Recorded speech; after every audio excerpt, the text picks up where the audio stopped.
हिमाचल प्रदेश में पंचायत चुनावों की रणभेरी बज चुकी है। गांव-गांव में चौपाल सज रही है। रात देर तक बैठकों का दौर चल रहा है और अब सवाल सिर्फ चुनाव का नहीं बल्कि गांव की सत्ता, सम्मान और भविष्य का बन चुका है।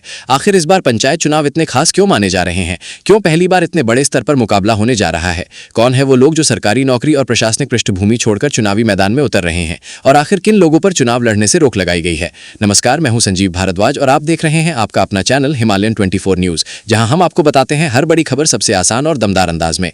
तो वीडियो को आखिर तक जरूर देखिएगा, क्योंकि इस चुनाव से जुड़ी कई ऐसी अहम बातें हैं जो शायद अब तक आप नहीं जानते होंगे।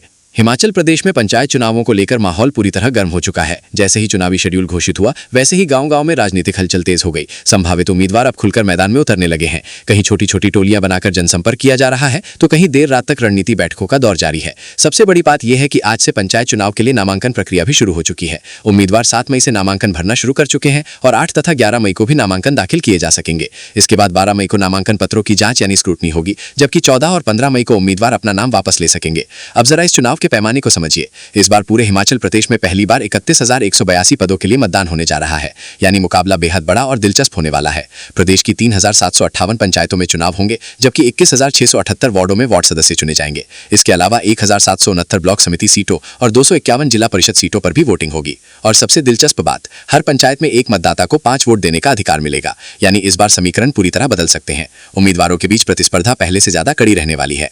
अब सवाल यह है कि इस बार चुनाव इतना चर्चा में क्यों है? दरअसल इस बार सिर्फ सामान्य ग्रामीण ही नहीं बल्कि बड़े प्रशासनिक अनुभव वाले लोग भी चुनाव लड़ने की तैयारी में है। जानकारी के मुताबिक खास स्तर तक के अधिकारी भी पंचायत चुनाव में किस्मत आजमा सकते हैं। इससे साफ है कि अब गांव की राजनीति सिर्फ स्थानीय स्तर तक सीमित नहीं रही, बल्कि इसे गंभीर राजनीतिक मंच के तौर पर देखा जा रहा है। उधर ग्रामीण इलाकों में उम्मीदवार लगातार घर घर जाकर लोगों से मिल रहे हैं। सड़क, पानी, बिजली, रोजगार और विकास जैसे मुद्दों पर जनता से वादे किए जा रहे हैं। कई जगहों पर तो चुनावी माहौल इतना गर्म हो चुका है कि गांव में हर शाम राजनीतिक चर्चा का केंद्र सिर्फ पंचायत चुनाव बन गया है।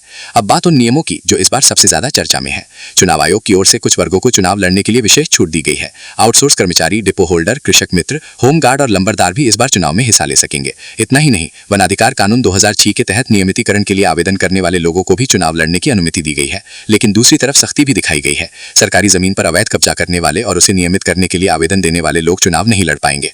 जिन लोगों के खिलाफ अवैध कब्जे के मामले दर्ज हैं या जिनकी अपीलें अदालत में लंबित हैं, उन्हें भी अयोग्य माना जाएगा। अब अगर मतदान की बात करें तो पंचायत चुनाव 3 चरणों में आयोजित होंगे। प्रदेश में 26 मई, 28 मई और 30 मई को वोट डाले जाएंगे। जैसे जैसे तारीखें नजदीक आ रही हैं, वैसे वैसे चुनावी सरगर्मियां और तेज होती जा रही हैं।